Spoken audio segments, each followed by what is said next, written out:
Now, in this week's edition of Let's Talk Some Star Wars, we'll be taking a look at the results of the poll that asked the question, how do you feel about the animated show Star Wars Rebels? I'll also be reading and responding to some of your comments, showing off some of the artwork that was sent in this week, and there was a lot of it, so thank you for that, though at the same time, my apologies if I don't get to yours. It's nothing personal, I pretty much pick at random. Also, towards the end of the video, I'll be highlighting a couple other YouTube channels for you all to check out. But first off here, let's get to the results, where we'll see that 34% of voters have seen the show and thought it was about average, with 20% having seen the show and thinking it was good to great, and then 11% have seen the show and thought it was poor to just plain bad. Another 10% of voters haven't watched it but want to, and that then leaves 25% or a quarter of the 36,000 people who voted who haven't seen Star Wars Rebels and don't want to. And if we break down the numbers just a bit or separate the two different categories out, it means of those who have seen the show, 31% of them thought it was good to great, 52% or just over half thought it was about average, and 17% thought it was poor to just plain bad. And of those who haven't seen it, 29% say they want to watch it, while 71% say they don't. Which, bringing up the Clone Wars poll from last week, is a reversal, because most people who haven't seen the Clone Wars, or what turns out to be 64% of those who haven't seen it, do want to eventually watch it, and only 36% of those who haven't seen it don't have any interest in ever watching it. And even though that poll, the one from last week for the Clone Wars, didn't ask what you thought of the show, as I pointed out in the video last weekend, with 32% of people saying they've watched it all the way through more than once, well, I think that tends to speak volumes about how much that show was enjoyed by roughly a third of all voters. Though when we again do the math here and take into account only those who had seen the show, that number actually grows to 41% of people have watched it more than one time. Anyway, let's move away from numbers and get to some comments already. And as always, a big thank you to those who participate in these polls, either by just voting or by taking the time to leave a comment as well. So let's just jump right into it with, as usual, the top rated comment, which this week came to us from Matt Solid VA, who said, "The first and second season was complete garbage. There was absolutely nothing special about the characters, they had no goal that we've never seen before, and the Inquisitor was a complete letdown when seeing how much he was hyped in interviews and trailers. The rest of the seasons got better, but only about average or okay. The return of Rex, Ahsoka, and Hondo definitely helped, although I find it so ironic that Disney had to resort to material they destroyed to bring audiences back. Also, no matter what season it is, the animation sucks. Even though it's overall an okay show, the fact that this was what replaced the masterpiece Clone Wars with its toned down everything makes it a bad show for me." Okay, so I think your last remark here is the most poignant, because even though, yes, I'm a pretty big fan of Rebels, and I think it's some of the best Star Wars we've gotten from Disney thus far, which I know many of you will say isn't high praise or isn't saying much, but I do think it was pretty good or a very solid show overall. That said, no, it wasn't anywhere near as good as the Clone Wars, and your comment certainly wasn't the only one that said as much, nor will it be the only one I read today that said as much. As for the first two seasons of Rebels being garbage, well, I certainly wouldn't go that far. I mean, again, as you kind of point out, when you go from the last couple seasons of the Clone Wars, which, as I said last week, and we'll say again here, is some of the best Star Wars anywhere in any format, and I recommend it to anybody and everybody, well, no, those first two seasons of Rebels especially don't look anywhere near as good in comparison. There's a big step down in many respects here. Not to mention, we were already fully vested in all those Clone Wars characters at the end, whereas Rebels gave us an entire new cast of characters to try to get to know and love. And going along with that, I don't know that the idea to bring back characters like Ahsoka, Rex, Hondo, and so on was made by anyone outside of Dave Filoni. Sure, it might be partly a gimmick to get fans of Clone Wars to watch Rebels, but really, Filoni loves those old characters from Clone Wars. And back when Rebels first started, before Season 7 of the Clone Wars was anywhere close to being a thing, I'm sure he was lamenting the fact that he never got to finish those character stories from the Clone Wars. And so their inclusion in Rebels, I want to believe at least, is more about him trying to give us and himself some closure. Okay, moving on here, our next comment comes to us from a sworn hearsay who said, "Just like the Clone Wars, Rebels had a mediocre start with the first season. The quality of the show really picked up in the second season and was great in the third and fourth season, with Thrawn and Rook stealing the show. Other than the original trilogy and the KOTOR games, I can't think of many other stories in Star Wars that show character growth on par or even approaching what Rebels did. Kanan started as a rebel afraid of his Jedi past, to the hesitant teacher of Ezra trying to prove himself, to the blinded and wise Jedi that briefly regains his sight and saves everyone is nothing short of a masterpiece. Ezra's start as a scavenger to a Padawan, and Sabine's start as an expressive outcast to someone welcomed back home and a strong Mandalorian were all incredible. Sabine's story almost reminds me of a superior version of Jar Jar's in Episode 1. Filoni is a genius. And yeah, I certainly agree that there are some great overall character arcs in this show, with Kanan's, in my opinion, probably being the best, or at least my favorite. That said, one of the problems with Rebels and those character arcs overall, as I see it, is that they come in very short chunks, if you will. I really wish Rebels would have gone with the same approach as the Clone Wars did, especially in its later seasons, where everything was always broken down into 4-part story arcs, which, when you take out commercials and realize an episode is only 22 to 23 minutes long, that means 4-part arcs in Clone Wars were roughly an hour and a half long, or the runtime of a short movie. Which then means you can slow down the pace of the story and not have to cram a beginning, middle, and end all into 22 minutes. And really, I think one of the reasons why Season 4 of Rebels was the best was because it flowed better from episode to episode, and almost felt like one long-running story arc rather than a collection of mostly individual episodes like the first 3 seasons had been.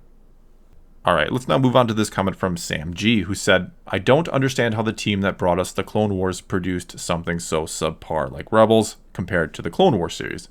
The only redeeming qualities I honestly found in Rebels were scenes in which the Clone Wars series, prequel, or original trilogy members had involvement, like Ahsoka, Maul, Kenobi, Vader, Thrawn, and Tarkin." Okay, well, I'd say there's 2 big factors at play here, and they are money and Disney. First of all, Rebels, as far as I've ever heard, had nowhere near the same budget that the Clone Wars did. So when you hear someone at Lucasfilm say that the shift in animation was done for stylistic reasons, what they're really saying is they gave us what they could with the budget that they had. Though I will give them credit for basing their designs off the legendary work of Ralph McQuarrie, who designed much of the look and feel of the original trilogy. Because even though it doesn't look as good as the Clone Wars did in terms of animation quality, thanks to that decision to base it off McQuarrie's work, it still looks like Star Wars to me. The other really important thing to keep in mind is that this show was on Disney XD, not Cartoon Network like the Clone Wars was. Also, it was rated Y7, or appropriate for 7-year-olds. So keeping that in mind, I think they pushed about as far as they could in terms of how much violence they could get away with. And I'm still stunned that in Season 1 of the show we saw, it was heavily implied, that the Grand Inquisitor had decapitated 2 Imperial officers. Okay, let's now move on to this comment from Melly Cho, who said, "The show needs more love. It has great writing, character development, and is highly underrated. I am far more invested in the Ghost crew than Rey or Kylo. I cried more than once. Give me a story where they find Ezra and Thrawn. I need this family back. I love Rebels, and you cannot change my mind." And, I think it's only a matter of time before we get the story of Ahsoka and Sabine looking for Ezra, especially after the failure of Resistance, the latest animated show. They'll likely go back to something safe, something that people are looking forward to, actually. And so, I really think there's a chance that the next show will be this very thing. It'll involve Ahsoka and Sabine looking for Ezra, and probably evolve into something well beyond that in time. Okay, next up here we have this comment then from Dark Old Man, who said, "Major flaws include there being very little tension, the Inquisitors come and go too fast, the main characters are never in danger, compared to the Clone Wars where characters we felt for were killed left, right, and center. The plots were repetitive. Infiltrate base, disguise as trooper, plan goes wrong, find a fun way out. Clone Wars did its best work when it was on the edge of cancellation and was willing to push the limits. I really felt meh towards the ending and Ezra's whole arc, and ending and Ezra as a character. Making Kanan the main character would have been so much better, focusing on the lost apprentice. Also, the surviving clone troopers should have been part of the crew, and Kanan should not as easily gotten over his anxiety towards them. Also, more Ahsoka. I think that would have been better, but maybe it was only amazing having her because of how little we got. It still gave us Thrawn and made him as dangerous and as intimidating as we could get while leaving the good guys win overall all the time. Vader vs. Ahsoka was beautiful. Maul vs. Obi-Wan was beautiful, though left me wanting more. Okay, let me start by saying that I do agree with a lot of this, or at the very least I can see your points. Like I said a few moments ago, not embracing multiple episode story arcs I think hurt the show quite a bit, because it limited the stories they could tell, or how much time they had to tell them. And a lot of episodes do come off feeling like dress up like a stormtrooper, infiltrate somewhere, get what you need, and get out without a scratch in just under 23 minutes. And to go along with that, I wish Thrawn had been a bit more Thrawn-like, or like the Thrawn from the old EU. He's as close as they can get in a kid's show, and one that's rated Y7 again, but still a ways off and always gets defeated or thwarted in the end. He really needed to personally be responsible for something big, like the death of a ghost crew member or something. Anything to give him some sort of lasting legacy in this show. That then brings us to this comment from Jack Watson, who said, "Waste of Thrawn, to be honest. The two arc-concluding episodes, the Vader vs. Ahsoka duel and the Obi-Wan vs. Darth Maul conclusion, are both good, but they're rather unfocused. The Empire feels incompetent, and you never feel like there's any real danger to the heroes, and I called the Mentor's death from episode 1. And again, I really don't know that I want to call this a waste of Thrawn, but he could have been used elsewhere more efficiently, like him being in The Mandalorian and putting together the remnants of the Empire, which eventually leads to the First Order. Well, that could have been a very interesting take on the character. Anyway, I do think one of my biggest gripes is just how incompetent the Empire really does feel in the show. Outside of a couple episodes, there isn't a whole lot of tension from week to week, and you are kind of left wondering just how many times you can, again, just dress up like a stormtrooper, infiltrate an Imperial base, and get away scot-free before it just gets a little redundant and ridiculous. Okay, moving on now, let's get to this comment from Hand of Omega, who said, "Fun show with likable characters that was not afraid to expand the lore of Star Wars. I'm sure there was some childish silliness, but I tend to recall the dark and intense parts of the show more, and there was plenty of that here, although mostly in the later seasons. I mostly appreciate that it never lost the focus of the Force and the conflict within it that defines Star Wars, to me at least. I understand those who want a no Jedi type story, and that can be refreshing once in a while, but no Force at all leads to things like the Resistance cartoon, which admittedly had many other problems besides that, and it's just another sci-fi adventure, only without the heart and soul of what makes Star Wars special.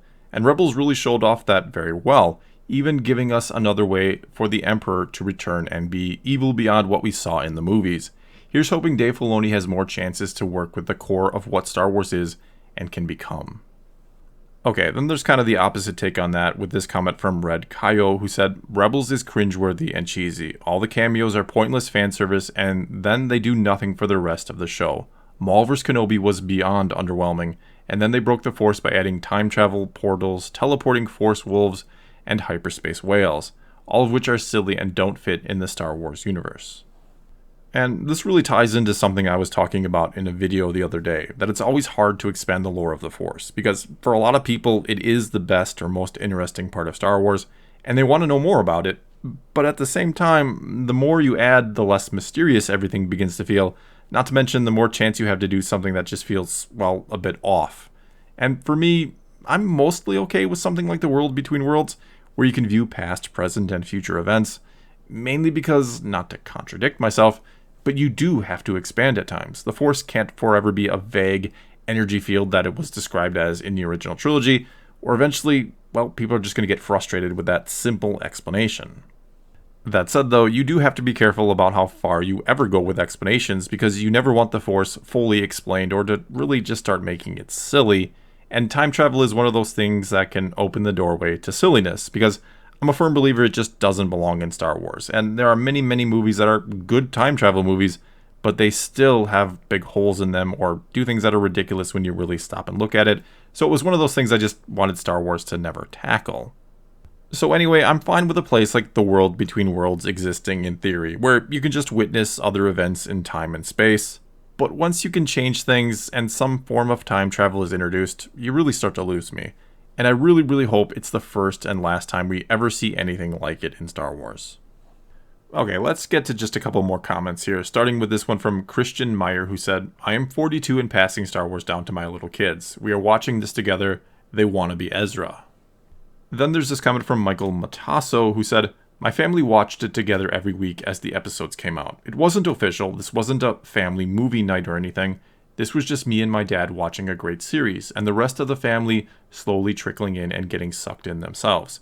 Ezra was annoying. I can't deny that was my first thought. But at the same time, I couldn't help but remember whiny teen-aged Luke either, and where he ended up. So I endured. Some things I wasn't happy about, others I loved, but throughout the seasons, I saw Ezra grow into a true Jedi, and the rest of the cast and crew with him. Now, I can only hope that they tell the rest of his and Thrawn's story, preferably without involving resistance in any way, shape, or form, if only because the art styles are too dissimilar. And finally here we have this comment from Molina N, who said, I know a lot of people don't like it, and I get that, but I really enjoyed it. It's what got me into Star Wars. I love the whole tight-knit family aspect of it, and just seeing the characters grow. The show was always good and just got better every season. I could kind of relate to Ezra since I basically grew up with him, starting to watch the show when I was 14 and finishing it when I was 18 or 19, basically him aging. I understood his reasoning for many things. It's not a perfect show, but I really love watching it, and to me, that's what's important. As long as you enjoy that show, that's all that matters.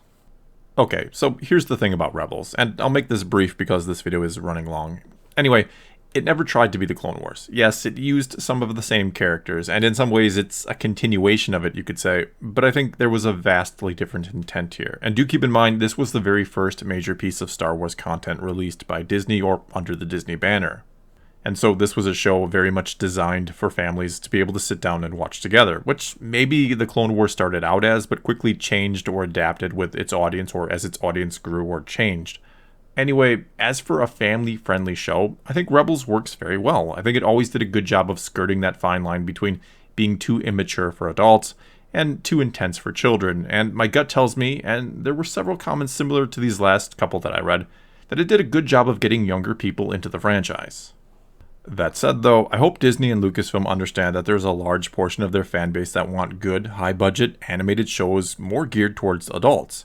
I don't care if they want to put Resistance out there or shows like it, and gear them even more towards kids, and in theory I guess towards families, than even Rebels was.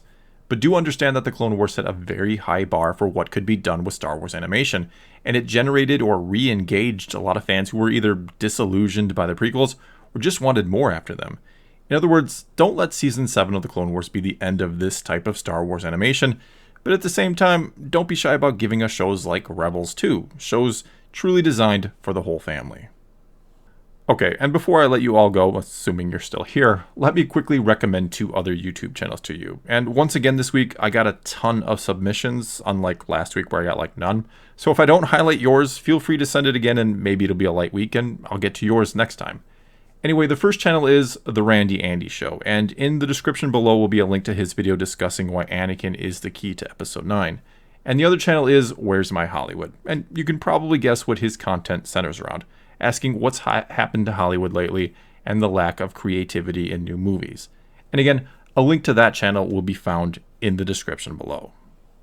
Well, that's all I've got for you this time. Now it's your turn to check out one of those 2 channels I just mentioned, or leave a comment below telling me what you think of what I or anyone else had to say about Rebels, or go vote and comment on this week's poll about Resistance, which should be up now if you're watching this.